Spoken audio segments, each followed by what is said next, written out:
She was 19 when her brothers cast her out, with nothing but a torn map and the $27 left in the biscuit tin. They said the map was her inheritance, a cruel joke leading to the worthless scrubland their father had ignored for decades. But what no one knew, what her brothers in their greed could never imagine, was that hidden in the heart of that worthless land was a secret that would rewrite their family's future and prove that the most valuable discoveries are the ones others overlook. Settle in with us for this one, and let us know in the comments where you're watching from tonight. Iris Dunmore was born of the rock and the high, dry Arizona air, the last child of Elias Dunmore, a man who spoke more often to stone than to people. Her mother, whose name she only knew from a faded Bible entry, had bled out her life bringing Iris into the world in a dusty canvas tent somewhere in the Bradshaw Mountains. Her brothers, Caleb and Josiah, were already 10 and 12, their hands calloused and their hearts already hard. They saw her arrival not as a sister, but as a final, fragile burden their father chose to carry. Elias was a prospector, a chaser of glimmers in quartz, but he was not an unkind man. He was simply a man occupied by a singular, glittering obsession. He raised his sons to be extensions of his will, teaching them the brute language of the pickaxe, the sledge, and the pan. They learned to read a seam of rock, to blast and timber a shaft, to endure the back-breaking labor that gold demanded. For Iris, he reserved a different education. While her brothers were down in the earth, Elias would sit with her in the scant shade of a pinyon pine and teach her his careful, beautiful script. He taught her numbers, the quiet, powerful magic of arithmetic and ledgers. He taught her to read not just words, but the subtle signs of the land, the way a certain flower indicated water deep below, the track of a Gila monster in the sand, the line of a hawk's flight. Her true education, however, came from a man named Silas Croft.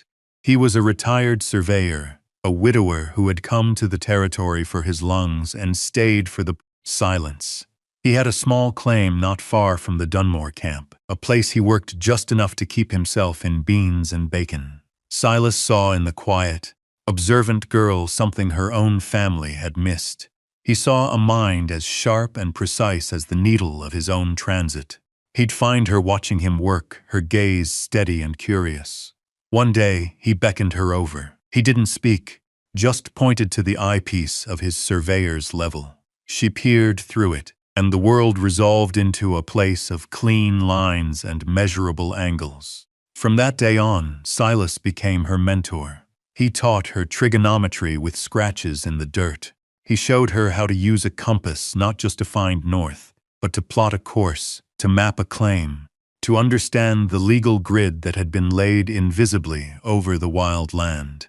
He taught her the language of patents, of sections and townships, of mineral rights and riparian law.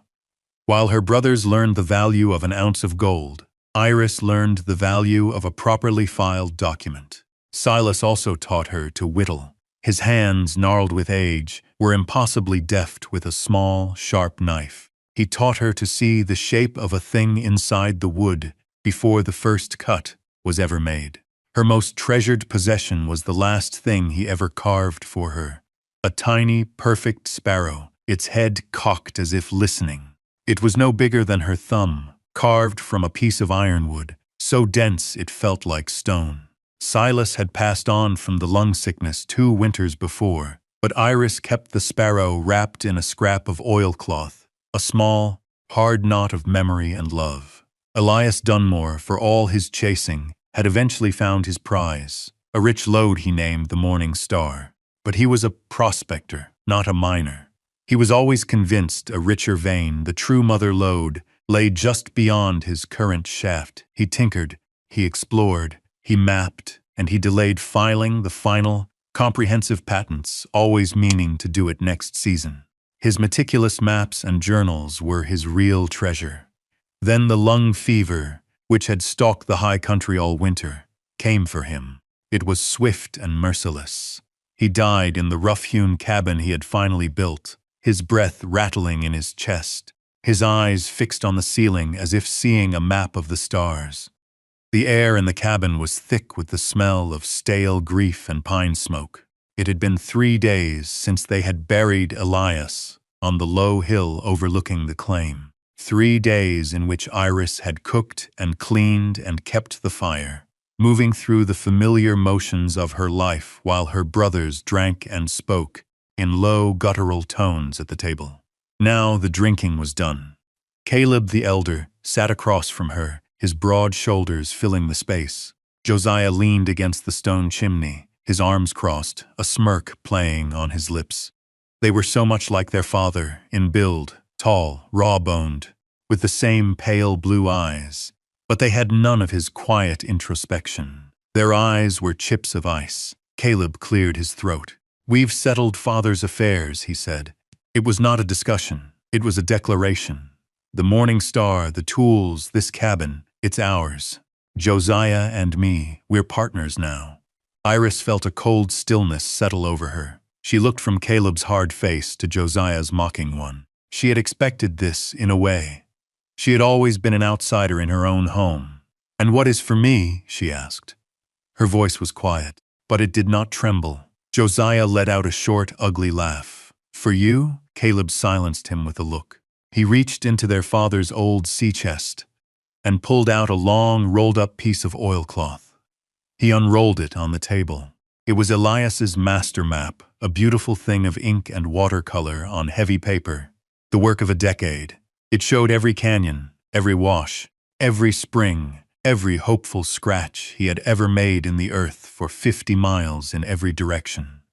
With a deliberate, almost theatrical slowness, Caleb found the center line and tore the map cleanly in two. The sound of ripping paper was the only sound in the room, sharp and violent. He pushed the left-hand portion across the table toward her. "There," Caleb said, his voice laced with a cruel satisfaction. "Your inheritance, the Western Territories. All worthless scrub and dry canyons. Father never found a speck of color out there. But you're so clever with your books and numbers. Maybe you'll find something we've missed." It was a final public act of dismissal. He was not just disinheriting her. He was mocking the very things her father had given her, the skills Silas had taught her. He was sending her on a fool's errand, a public humiliation to cement their dominance. She was to be gone by morning. Iris looked down at the torn edge of the map. The jagged white line was like a fresh wound. She did not plead. She did not weep. To do so would have given them a satisfaction she would not grant. She carefully folded the paper, the crisp creases a small act of defiance, and tucked it into the pocket of her dress. She stood. "I will pack my things." She moved to the small corner that had always been hers. She gathered her spare dress, a woolen shawl, and the heavy blanket her mother had woven, the only thing of hers Iris possessed. From a small wooden box, she took her father's reading glasses and the small oilcloth-wrapped bundle that held Silas Croft's wooden sparrow. Caleb went to the biscuit tin on the mantel. He counted out the last of the household cash, $27 in coin and worn bills. He shoved it into her hand. "And you can take the old mule," Josiah added, gesturing out the window toward Jezebel, the oldest and slowest of their pack animals.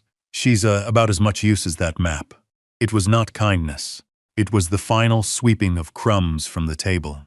Iris took the money without a word, her face a calm, unreadable mask. She would not let them see her pain. She would not let them see her fear. She had her map, her mule, and $27. It would have to be enough. The eastern sky was a pale, bruised purple when Iris led the mule, Jezebel, away from the cabin. She did not look back. The sound of the heavy wooden door closing behind her was a period on the end of a long, difficult sentence.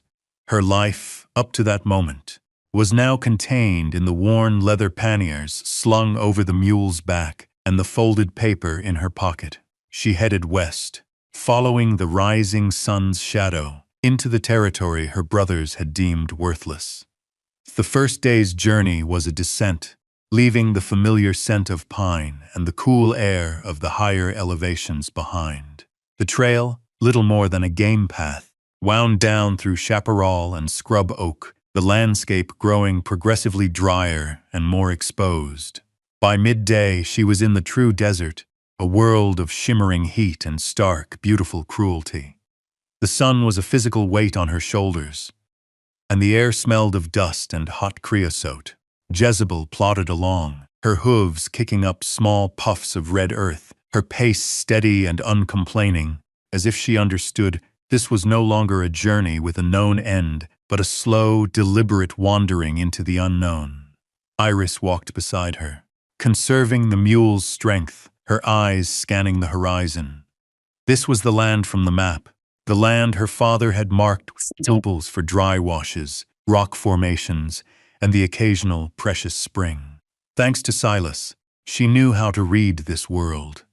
She noted the direction of the wind in the leaning branches of a mesquite tree, the faint trail of ants leading to a hidden pocket of moisture under a rock, the high, circling flight of a hawk that meant a thermal and nothing more. At night, the desert became a different world. The oppressive heat bled away, leaving a profound, crystalline cold. Iris would find a sheltered spot, usually in the lee of a rock outcropping, and build a small, smokeless fire, a skill Silas had insisted she master. She would boil a little coffee, eat a piece of hardtack, and study the map by firelight. Her father's handwriting was as familiar as his voice, neat and precise. He had named the formations with a prospector's poetry. Sleeping Giant Mesa, Broken Arrow Canyon, Whispering Wash. The torn edge of the map was a constant, jagged reminder of her brother's act. It cut cleanly through a region of complex, overlapping canyons. But even on her half, there were notes and symbols whose meaning she did not yet understand. A small square with the letters LS, near a feature labeled Coyote's Tooth. A series of numbers that didn't correspond to an elevation or a distance. They were puzzles left by a man who thought in layers. She traveled for 4 days. The world shrank to the simple, rhythmic necessities of survival. Find water, find shelter, keep moving. Her grief for her father was a dull, constant ache, but it was overlaid now with a sharp, focused purpose. The map was not a fool's errand. It was a final conversation with her father, a last lesson. He had mapped this land for a reason. Even if he had found no gold here, he had found it worthy of his time, his ink, his careful attention. That in itself was something. On the 5th morning, she consulted the map again. She had been following a long, dry arroyo, and according to her father's drawing, it should lead her into a narrow box canyon. The feature marked Coyote's Tooth, a sharp spire of rock, was now visible on the horizon. The small square labeled LS was somewhere just beyond it. A sense of quiet anticipation settled over her. This was the destination, the X on her half of the map. Whether it marked a treasure or a final bitter joke, she would soon know. She coaxed Jezebel into a slightly faster walk, her own steps lightened by a feeling that was not quite hope, but its close cousin, certainty. The entrance to the box canyon was a narrow slit between 2 towering walls of red sandstone, easily missed by a casual traveler. The air inside was still and felt 10 degrees cooler. The canyon floor was sandy, dotted with hardy desert grasses and the occasional skeletal remains of a cholla cactus. Iris led Jezebel slowly, her eyes scanning the cliff faces. Her father's map had been precise. About 200 yards in, tucked into a deep alcove and built against the solid rock of the cliff, was a structure. It was so weathered and camouflaged by the surrounding stone that it seemed more a part of the geology than an act of man. This had to be the place marked LS, a line shack. It was smaller than she had imagined, no more than 10 feet by 12, a primitive, desperate-looking shelter.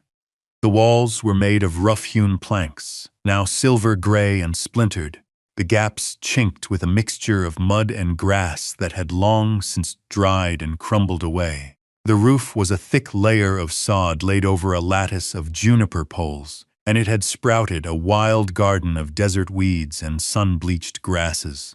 A single glassless square served as a window, a dark eye staring out into the canyon. The door, made of the same weathered planks, hung crookedly from a single remaining leather hinge, scraping a shallow arc in the dirt floor. It was the most desolate, forgotten place she had ever laid eyes on. It looked as if a strong wind would return it to the dust from which it was made. This, then, was her inheritance. A derelict shack in a hidden canyon on a worthless piece of land. The cruelty of her brother's joke settled on her not with anger, but with a profound, weary sadness. They had sent her here to be swallowed by the emptiness.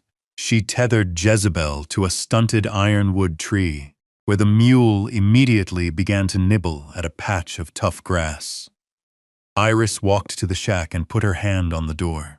The wood was hot to the touch, dry and slightly rough like old skin. She gave it a gentle push. With a groan of protest from the remaining hinge, it swung inward, opening into a square of deep shadow.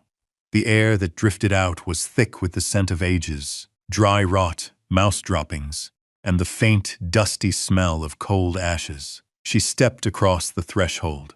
Dust motes danced in the single shaft of light from the open doorway. To her right, a simple bunk was built into the wall, a platform of planks with no mattress. To her left, a small, crudely constructed fireplace and chimney were made from flat river stones and clay.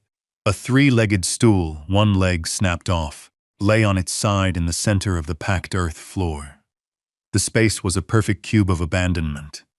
Yet, as her eyes adjusted to the dimness, she began to notice other details. The construction, though rough, was sound. The corner posts were solid. The roof beams, where she could see them, were not bowed. This place was not built to be temporary. It was built to endure. It was a shelter, not a camp. Her father, or whoever had built this, had intended to return. A sense of ownership, small and defiant, began to stir in her. This place was nothing, but it was her nothing. Her brothers had meant it as a grave for her hopes, but a shack could be repaired. A wall could be patched. A home, however small, could be made. She ran a hand along the dusty surface of the built-in bunk. This was her land. This was her shelter. The journey was over. The work was about to begin. The first act of claiming the shack was to clean it. It was a ritual of possession, an imposition of order on the long neglect. Iris took off her dusty bonnet and tied her hair back. She found a stiff branch from a dead mesquite bush and began to sweep. Thick clouds of dust billowed out the door, carrying the smell of decay into the clean desert air. She swept away layers of history, dried leaves, the husks of insects, the desiccated remains of a small snake, and decades of fine red dust that had sifted through every crack and crevice. It was hard, thirsty work, but with every stroke of her makeshift broom, the space felt less like a relic and more like a room. Once the floor was cleared down to the hard-packed earth, she turned her attention to the fireplace. The nights were cold, and a fire was not a luxury but a necessity for survival.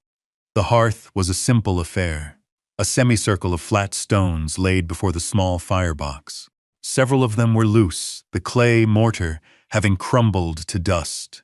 If she was to have a fire, she would need to rebuild it, to ensure no stray sparks could set the dry, ancient wood of the cabin ablaze. She knelt on the floor, testing each stone with her hand. Most were set firmly, but the largest one, the central hearthstone, rocked under her touch. It was a single, flat piece of sandstone, nearly 2 feet square. As she worked her fingers around its edges, trying to lever it out to reseat it, she felt an unnatural hollowness beneath it. It wasn't just loose, it was a lid. Her heart gave a small, sharp knock against her ribs. She remembered Silas Croft years ago, showing her how to build a hidden compartment in a wall. The best place to hide something, he'd said, his voice a low rumble, is where people are looking for something else. They'll look for a loose floorboard, but they won't look under the hearth. They're too busy looking for a chimney fire. Using a piece of scrap iron she'd found outside, she wedged it into the crack and pried. With a grating sound of stone on stone, the heavy slab lifted.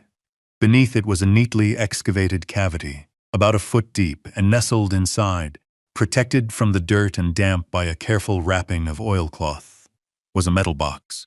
It was a standard tin deed box, about the size of a large book, its black paint now flaked and rusted at the corners. It was heavy. Her hands trembled slightly as she lifted it out. She set it on the floor, the metal cool against the dusty earth. She unwrapped the oilcloth, which was still supple, and worked the stiff latch on the box. It sprang open with a faint metallic sigh. The first thing she saw was the dull gleam of gold. It wasn't dust or nuggets, but a neat stack of $20 gold coins, legal tender, their eagles and liberty heads shining in the dim light. She didn't count them, but she could see it was a significant sum, more money than she had ever seen in her life. Enough to live on for years, enough to buy passage away from this harsh land entirely. But beneath the coins was something far more valuable. It was a thick packet of papers, tied with a faded red ribbon. She lifted them out. The top document was a letter folded in 3. The handwriting was her father's, but it was not addressed to her. It was addressed in his careful script. To whomever finds this and has need of it. She unfolded it. The letter explained everything. This shack was not a line shack. It was his private office, a place he and Silas Croft had built to do the work his sons had no patience for. The papers were the true treasure. They were the original, filed, and stamped land patents and assay reports for the entire Dunmore prospecting territory. Working with Silas, Elias had systematically and legally claimed not just the Morning Star, but all the surrounding land, over 2,000 acres of it, under a holding company named Sparrow Holdings, a quiet tribute to his daughter's favorite carving. The claims her brothers held, the papers they thought gave them ownership of the Morning Star, were for a nearby, worthless patch of land that Elias had deliberately used as a decoy. Her brothers were, at this very moment, illegally mining on land that, according to the enclosed and notarized will, belonged entirely to the sole heir of Sparrow Holdings, his daughter, Iris Dunmore. The final paragraph of the letter made her vision blur. "I do not know who will read this," he wrote. "Perhaps a stranger, and if so, I hope this small fortune helps you on your way. But perhaps it will be my daughter, Iris. I have seen the greed in my sons, and I fear for you. They see the gold in the rock. But you, my dear girl, you see the world as it is. You have the mind of a surveyor and the soul of a poet. Silas taught you well. Use this knowledge not for revenge, but for justice. Build something that lasts." Beneath the papers, at the very bottom of the box, was a single, smooth, heart-shaped stone he had always used as a paperweight on his desk. She closed her eyes, clutching the stone and the letter, the coolness of one and the crispness of the other grounding her. Her father hadn't abandoned her. He had provided for her, in the only way he knew how, with a puzzle only she could solve. The discovery of the tin box did not ignite in Iris a desire for immediate fiery confrontation. Revenge was a hot, quick-burning fuel, and she had a long journey ahead. Her father's letter had counseled justice, and justice, like the geological forces that shaped the canyons, was a slow, patient, and irresistible pressure. The gold coins gave her security. The papers gave her a plan. The line shack was no longer a refuge. It was a headquarters. She spent 2 days in the canyon, reading and rereading every document, absorbing the legal intricacies, the metes and bounds, the language of the law that Silas had taught her. She was no longer a disinherited girl. She was the president and sole shareholder of Sparrow Holdings. On the 3rd day, she saddled Jezebel, packed a small bag with the essential papers and a handful of coins, and left the canyon. She rode not east toward her brothers, but north, toward Prescott, the territorial capital. It was a 3-day ride, and she arrived not as a dusty, desperate waif, but as a woman with business to attend to. She used some of the money to secure a room in a clean boarding house and to buy a simple, sturdy dress of dark blue broadcloth. She walked into the Territorial Land Office with her head held high. The clerk, a man with a green eyeshade and ink-stained fingers, was initially dismissive. But when she unrolled the first of the patents, his demeanor changed. The documents were flawless, the signatures of the land commissioners clear, the seals unbroken. He spent the better part of an hour cross-referencing them with the master ledgers, his initial skepticism turning to grudging respect. "This is all in order, miss," he said finally, looking at her with new eyes. "Sparrow Holdings appears to be the legal owner of record for these sections." The next step was a lawyer. She asked the clerk for a recommendation, not for the most aggressive, but for the most meticulous. He directed her to a Mr. Abernathy, an older man with a quiet practice on the second floor of the bank building. Mr. Abernathy listened to her story without interruption, his fingertips steepled, his eyes thoughtful. He examined the papers, the will, and the decoy claim her brothers held. "They have built their house on sand, Miss Dunmore," he said, a rare, thin smile touching his lips. "And the tide, it would seem, is coming in." While Mr. Abernathy began the slow, deliberate process of filing injunctions and notices of title, Iris returned to her canyon. She was not the same person who had left. She now had a purpose, and that purpose was to build. She rode to the nearest settlement, a small cluster of buildings called Agua Fria, and began to acquire materials. She bought lumber, nails, a small cast-iron stove, and a single, precious pane of glass for the window. Transporting it all was a problem, one solved by a freighter named Tom Galloway. He was a widower in his 30s, a man whose face was a roadmap of sun and wind. He loaded his wagon with her supplies, his curiosity held in check by a natural reserve. He asked no personal questions, only practical ones about the destination. When he saw the shack, he simply nodded. "Tough spot to build," was all he said, but he helped her unload every plank. He became her first connection to the world beyond the canyon. A few weeks later, as smoke curled from her new stovepipe, a second person appeared. She was an elderly Mexican woman named Elena, whose family ranched in the valley a few miles away. She came carrying a warm basket containing tortillas, a pot of beans, and a small block of goat cheese. "Saw your smoke," she said simply. "No one has lived in the Croft shack for 10 years. She saw the work Iris was doing, the gaps in the walls. The next day, she returned and taught Iris how to mix the local clay with water and grass to make adobe bricks, a technique far superior to the crumbling mortar her father had used. A community was forming, not through words of friendship, but through shared work and quiet, practical offerings. The final piece fell into place with the passing of a Basque shepherd named Andoni, who moved his flock through the high country with the seasons. He saw her struggling to repair the sod roof, in exchange for watering his flock at the small spring in her canyon. He spent a full day with her, showing her how to cut and lay the sod in overlapping patterns, creating a living roof that would be both cool in the summer and insulated in the winter. The shack was transforming, and so was Iris. Each nail hammered, each brick laid, was an act of reclamation, building a new life from the ruins of the old. The legal machinery, once set in motion by Mr. Abernathy, ground forward with methodical certainty. A certified letter arrived at the Morning Star claim. Caleb and Josiah, flush with the gold they had been pulling from the earth, likely saw it as a bureaucratic nuisance. A second letter followed, this one delivered by a deputy from the county sheriff's office, along with a formal notice of injunction. It informed them they were to cease all mining operations immediately, as they were trespassing on the property of Sparrow Holdings. Their rage, Iris imagined, must have been volcanic. They would have stormed into Prescott, their fraudulent papers in hand, only to be met with the unassailable truth in the territorial ledgers. They were confronted not with an emotional sister, but with the cold, impersonal weight of the law, a force they did not understand and could not bully. The case never went to a full trial.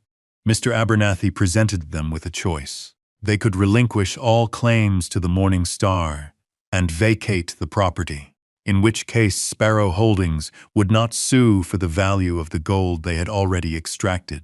Or they could fight, lose, and be left with nothing but a mountain of debt. Stripped of their bluster, they folded. They were left with exactly what their paperwork entitled them to.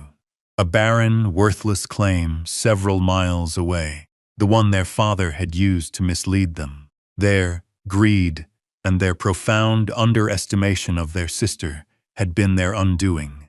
Iris received the news via a letter from Mr. Abernathy, delivered by Tom Galloway on one of his now regular freight runs. She read it, folded it neatly, and felt not a surge of triumph, but a quiet, somber sense of closure. She had no desire to move into the main cabin her brothers had abandoned. The line shack, her shack, was her home. It was the center of her world. With Mr. Abernathy's help, she dissolved Sparrow Holdings and repealed all the patents and claims under her own name, Iris Dunmore. She began to manage her inheritance, not with a pickaxe, but with ledgers and leases, just as her father had hoped.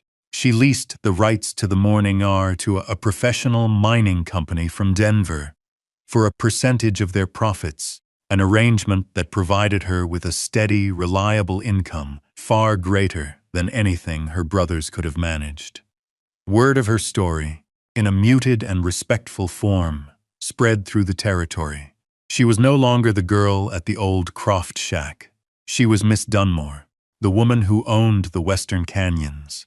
People knew her name. Her life settled into a rhythm dictated by the seasons and the simple, practical demands of her small homestead. Tom Galloway became a constant, welcome presence. His weekly deliveries of mail and supplies from town became an occasion for a cup of coffee on the small porch she had built. His conversation was spare, but his companionship was steady and comforting. Elena visited often, bringing seedlings for the garden. Iris had started against the south-facing wall of the shack. They would speak in a comfortable mix of English and Spanish, their hands busy weeding the rows of corn and squash. And Donny, the shepherd, made a point to route his flock through her canyon each spring and fall, his arrival marked by the distant sound of bells. He would share a meal with her, his stories of the high mountains a welcome glimpse of the world beyond her valley. The unwanted shack, the symbol of her exile, had transformed. It was no longer a burden, but a living, breathing place, a refuge that had become a source of authority and purpose. It was not fancy, but it was warm, functional, and filled with a profound and satisfying peace. A year had passed. The late afternoon sun of early autumn filled the canyon with a soft, golden light, casting long shadows from the sandstone walls. Iris sat on the small porch of her home, a mug of warm tea cradled in her hands. The air was cool and carried the scent of pine from the higher elevations and the earthy smell of her own small garden. The shack, once a derelict symbol of abandonment, was now a proper, comfortable home. The window held its pane of glass, gleaming in the twilight. The door was square on its new iron hinges. A thin curl of smoke rose from the stone chimney, a sign of life, of warmth, of presence. Her mule, Jezebel, grazed peacefully in the small paddock Iris had fenced off, her long ears twitching at the buzz of a late bee. Everything was in its place. Everything was as it should be. On the small, sturdy table beside her chair, two objects sat side by side. One was the tiny, intricate wooden sparrow that Silas Croft had carved for her, its ironwood surface worn smooth by the countless times her thumb had traced its form. The other was the heart-shaped paperweight she had found. At the bottom of the tin box, a stone her father had held in his hand 1,000 times. The two objects, one from the man who had taught her to see the world, and one from the man who had given her a world to see, seemed to be in quiet conversation. She thought of her father, Elias, not with the sharp pain of grief, but with a deep, resonant understanding. She saw now that his obsession was not just for gold, but for the order he could create from the chaos of the wild. the patterns he could discern, the maps he could draw. He had given her that gift, the ability to see the underlying structure of things. She thought of Silas, his quiet patience, his gnarled hands showing her how to hold a pencil, a knife, a compass. He had given her the tools to translate vision into reality.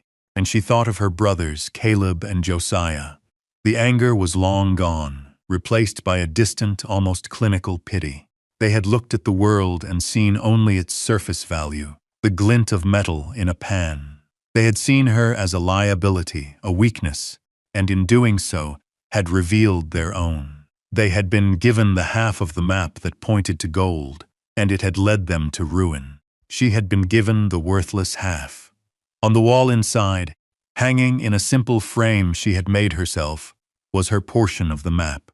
The paper was yellowed, the ink faded, the tear along its edge still a stark, white line. She had never bothered to seek out the other half. She had no need of it. The part they had thrown away had contained everything that mattered. Iris Dunmore was 19 and her brothers had cast her out, believing they had left her with nothing. They gave her a worthless map, $27, and a broken-down mule. It was the greatest fortune she could have ever received. Thank you for settling in with us for the story of Iris Dunmore. We hope you'll share it with someone in your life who understands the quiet power of seeing the value in things that others have discarded. And we'll leave you with a question to ponder in the comments below. What is something you have built, repaired, or reclaimed in your own life that ended up meaning far more to you than just the sum of its parts? We look forward to reading your stories. Until next time, stay well.